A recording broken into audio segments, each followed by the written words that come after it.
Je suis parti, j'ai quitté papa et maman à l'âge de 13 ans.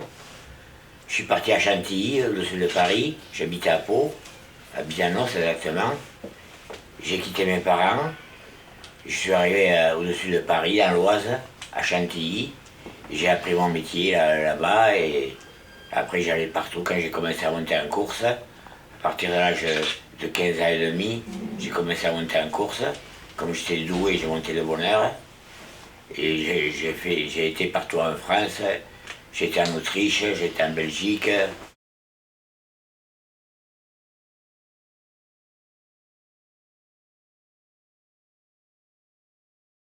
À côté de chez mes parents, il y avait un paysan qui avait deux juments.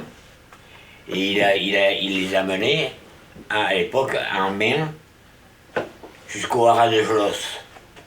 Et moi, je mettais mes juments, hop, quand je le voyais passer devant chez papa et maman, allez, je sortais, je disais à mes parents, je vais à Jolos, au haras, avec les juments. Je montais dessus, à cru comme ça, et je faisais depuis Bizanos jusqu'au haras de Jolos. Il y avait quand même, à pied, à l'époque, il n'y avait pas de camion. Il y avait au moins, je ne peux pas exagérer, mais une bonne quinzaine de kilomètres. Et je montais à cheval, puis j'ai tout ça dans la peau. J'ai les chevaux, ça a toujours été mon dada. Et je suis parti à Chantilly. Et j'ai fait ma carrière de jockey là-bas. Et puis voilà, ça a été toute ma vie. Les chevaux, les chevaux, les chevaux. Les accidents, les chutes. Ça a été mon dada. J'ai eu à gauche, j'ai eu la jambe gauche cassée, le bras, 5 fois la clavicule, 2 fois l'omoplate gauche, 4 fois cette clavicule-là, à droite. Les fractures, on en a. Regardez, je vais vous montrer la photo là. Déjà là, je suis dans le gazon là. Vous allez voir la galette que je prends là. Là, j'avais laissé une clavicule, je crois. C'était là. Là, en jaune, en vert et un toque rouge, c'est René ça. J'ai monté frisonnette. Des fois tu tombes, tu te fais pas mal, mais il faut pas oublier que derrière toi, t'en as 15 ou 16 ou 17 qui sont derrière, c'est eux qui t'esquintent. Ils n'ont pas le temps de t'éviter par terre, ils te marchent dessus, ils te cognent à la vitesse qu'on va en plus.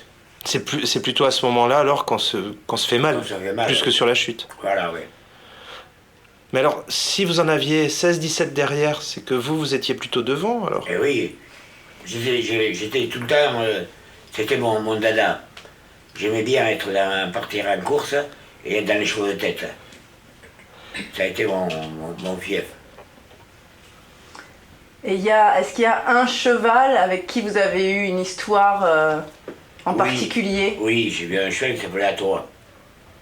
Et ça a été mon premier gagnant. Je le montais à l'entraînement tous les matins. Comme un autre aussi, il s'appelait Show Business. Je l'adorais. Il était chaud comme un bouc. Et une fois, il m'a même esquinté, lui. Je montais une jument. Et pourquoi ce jour-là, je ne montais pas Show Business? Bon, parce que la liste a changé tous les matins. J'étais sur une jument.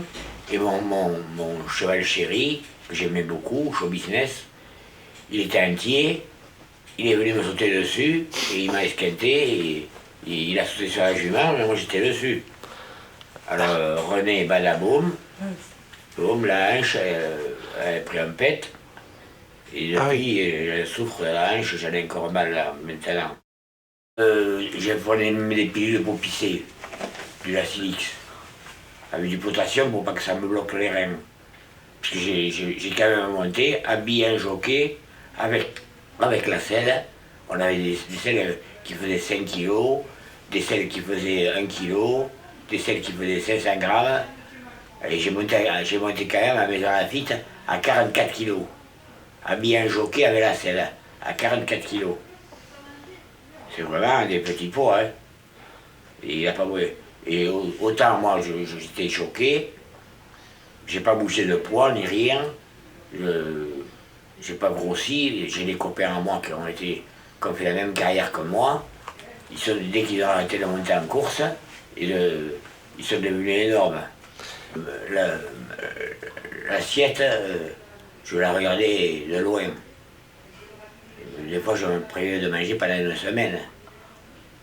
Je buvais un petit thé le matin, c'est tout. C'est dur, ça, le métier, c'est un métier pas facile, je vous le dis moi. C'est pas un métier facile. Il faut aimer pour le faire. Et pour avoir la réussite que j'ai eue, c'est parce que j'aimais vraiment mon métier. C'est un métier spécial, il faut aimer ça. Ah, on connaît du beau monde, ça, on connaît des gens qui ont de l'argent. Ils ont des chevaux de course à eux. Bon, je montais pour eux. J'étais content, j'avais de la réussite. Tant mieux. Ça c'est un patron de bistrot, M. Chiron. Ça c'est un jockey d'éclat, Daniel Kozak. Et ça c'est Philippe Boirontier. Un bon jockey aussi. Et ça c'est moi. Voilà. Voilà René. Il est là à la Breuvoir. Après les courses, à la mangeoire. Mais oui, vous deviez vous rattraper après les courses, non? Oui, on se rattrapait. Mais même ici, j'ai un estomac qui est gros comme ça. Ben, bien sûr. J'ai un estomac qui n'est pas développé comme le vôtre. Donc toi, tu mangerais un curé, je suis sûr. Que moi... Alors si je mange un curé... Un curry peut-être plutôt. Vous me demandez si je suis un bouffeur de curé, quoi. Non, vous avez sûrement un bon appétit. Ouais, oui, j'ai un bon coup de fourchette, ouais. Voilà, peut-être vous n'êtes pas gros, Non. parce que tu es un bon coq. Un bon coq. Comment ça, un bon coq? Et, tu dois tirer comme il faut, quoi.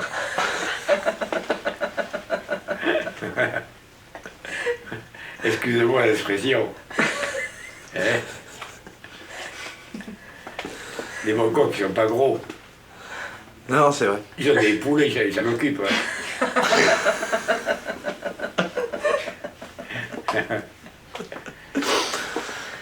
Bon, ben, on aurait eu tort de pas passer un bon moment avec vous.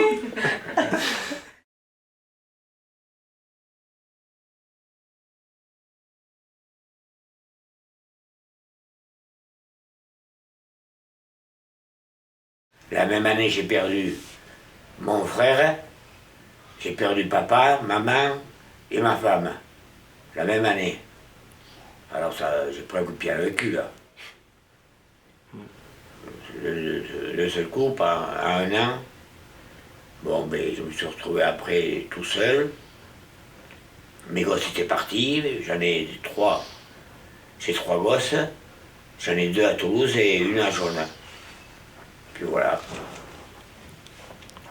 Et le vieux, il est encore là.